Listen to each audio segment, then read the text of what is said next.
तो नमस्कार दोस्तों मैं आपका दोस्त राजवीर राजपूत और आपने लॉगिन किया है सेल्फ केयर। जी हाँ, सेल्फ केयर चैनल में जैसे कि मैंने कहा था हम सिर्फ डायबिटीज़ के ऊपर बात करेंगे और इस चैनल पर हम शुरुआत करेंगे। तो पिछली मेरी वीडियो आपने देखी होगी जिसमें मैंने डायबिटीज़ के बारे में शुरुआती कुछ आपको बताया था कि एक्चुअल में होती क्या है। आज की हम वीडियो में बात करेंगे दोस्तों कि इंडिया के अंदर लगभग जो टोटल ओवरऑल पॉपुलेशन है उसमें 60% लोग ऐसे हैं जो डायबिटिक हैं, यानी कि कह सकते हैं टाइप 2 डायबिटीज़ से पीड़ित हैं। अब दोस्तों जैसे कि आपको पता है डायबिटीज़ दो तरह की होती है, एक टाइप 1 और एक टाइप 2।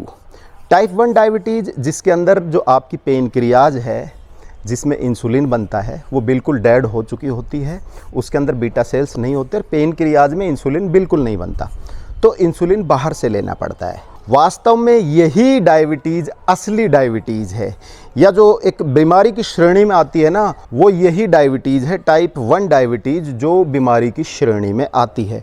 रही बात टाइप 2 डायबिटीज़ की, तो टाइप 2 डायबिटीज़ में आपकी शरीर के अंदर इंसुलिन तो बनता है लेकिन वो ठीक से काम नहीं करता, यानी कि सीधी सी भाषा में अगर बात करें तो वो इंसुलिन रेजिस्टेंस आपकी बॉडी हो जाती है, जिसको हम टाइप 2 डायबिटीज़ बोलते हैं।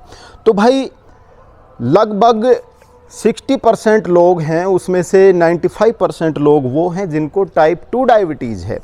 यानी कि बात करें तो जो 60% में जो 5% हैं वो लोग हैं जिनको टाइप 1 डायबिटीज़ है।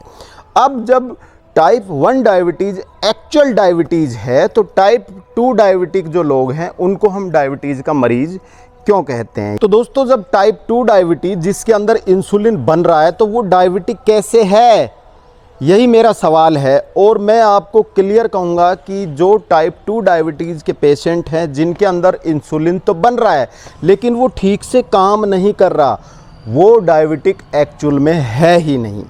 हम जब भी हॉस्पिटल में जाते हैं डॉक्टर हमारा डायबिटीज़ टेस्ट करता है और उसमें 95% चांसेस होता है। भाई आज के टाइम में भारत की जो टोटल पॉपुलेशन है ना, आप ग्लूकोमीटर लेके निकल जाइए, सबका रेंडमली अगर ब्लड शुगर जांच करेंगे तो उनका शुगर बढ़ा हुआ आएगा, यानी कहें तो उनका इंसुलिन रेजिस्टेंस मिलेगा।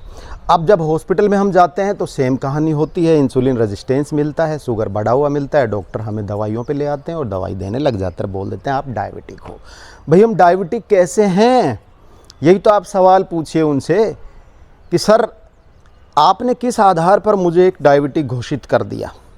एक्चुअल में तो डायबिटिक वो होता है जिनको इंसुलिन बिल्कुल नहीं बनता, क्योंकि इंसुलिन ही वो एकमात्र जरिया है जो हमारी शुगर को खून से उठा के हमारी सेल तक पहुंचाता है, वही हार्मोन है। अब जब बॉडी के अंदर इंसुलिन बन रहा है तो मैं डायबिटिक क्यों हूँ? डॉक्टर बॉडी को इंसुलिन रेजिस्टेंस को ठीक करने की तरफ ध्यान नहीं देते, नए मरीज़ को बोलते हैं कि आप अपने खाने में कुछ इस तरह का चेंजेस कीजिए कि आपकी जो बॉडी है वो इंसुलिन रेजिस्टेंस ठीक कर ले। नहीं, उनको सीधा सा मतलब होता है आपको दवाइयों पे लेके आना, आपको मेडिसिन देना, और वो आपकी मेडिसिन शुरू कर देते हैं, आपकी दवाइयाँ शुरू कर देते हैं, फिर आप लॉन्ग लाइफ यानी लाइफ टाइम तक दवाइयाँ लेते रहते हैं और टाइप 1 डायबिटीज़ की तरफ चले जाते हैं। टाइप 2 डायबिटीज़ भी अगर समय से क्योर नहीं की जाए तो ये भी आगे चल के धीरे धीरे टाइप 1 में कन्वर्ट हो जाती है।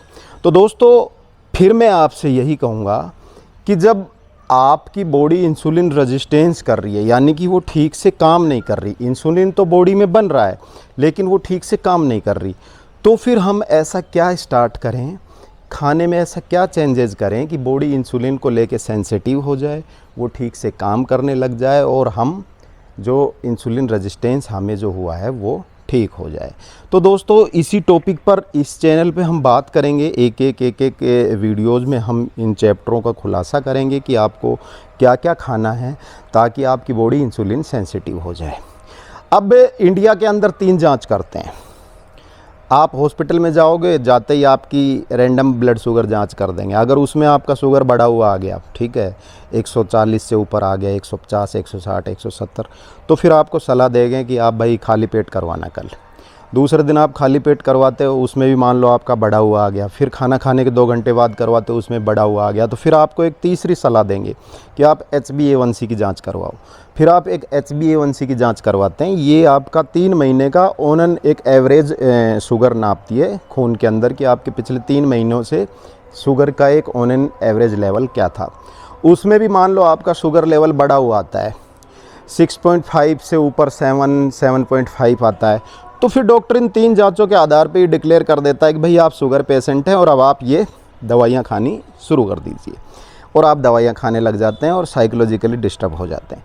भाई इन 3 जांचों के आधार पे आपको कहीं कोई ये सिद्ध नहीं हो रहा कि आप डायबिटिक हैं।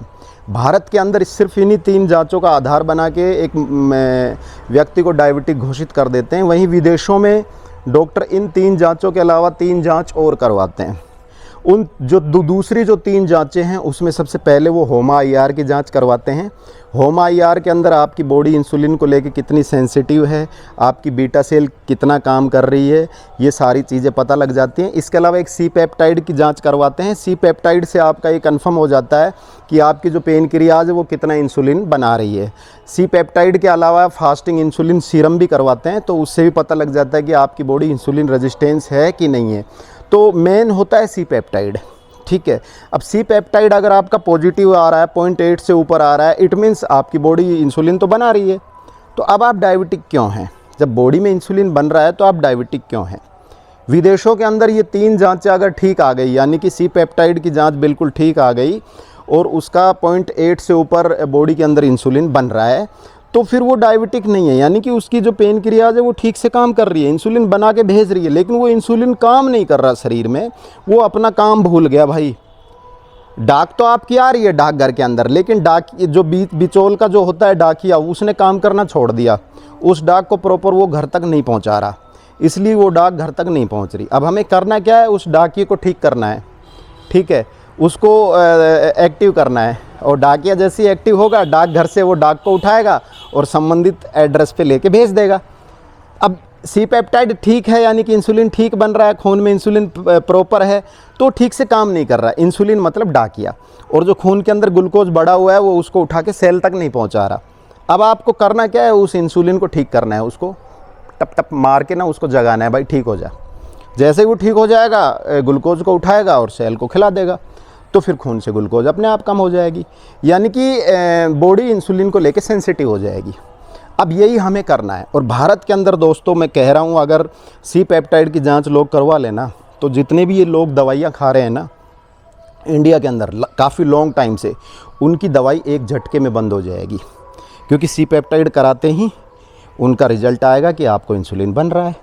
अब भाई इंसुलिन बन रहा है तो फिर मैं ये दवाइयाँ क्यों खा रहा हूँ? यानी कि मैं डायबिटिक तो हूँ ही नहीं। एक झटके में सारी दवाई बंद हो जाएगी। फिर व्यक्तियों को मूव करना है इस तरफ कि वो ठीक कैसे हों, इंसुलिन रेजिस्टेंस को ठीक कैसे करें, बॉडी को एक्टिव कैसे करें।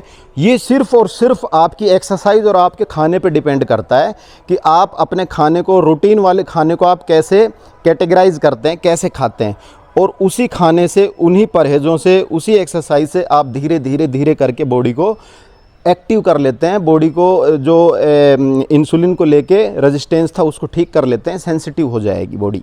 अब जब बॉडी सेंसिटिव हो जाती है तो अपने आप इंसुलिन काम करने लग जाएगा, यानी कि वो डाकिया काम करने लग जाएगा। अब आगे की वीडियोज़ में हम और डिटेल में आपसे बात करेंगे कि भाई हम क्या खाएं, खाने को कैसे कैटेगराइज करें, खाने से कौन कौन सी चीज़ें हटाएं, ये सारी भी आगे इसी चैनल पे मिलेगी। इस चैनल को ज्वाइन कर लीजिए। शुरुआत से शुरुआत करेंगे डायबिटीज़ की, और हमारा उद्देश्य है कि भारत के अंदर डायबिटीज़ का जो ये हब बन रहा है, कैपिटल बन रहा है, इसको क्रैक करें, इसको रोकें और डायबिटीज़ मुक्त इंडिया बनाएं। इस वीडियो में इतना ही। जय हिंद, बाय बाय।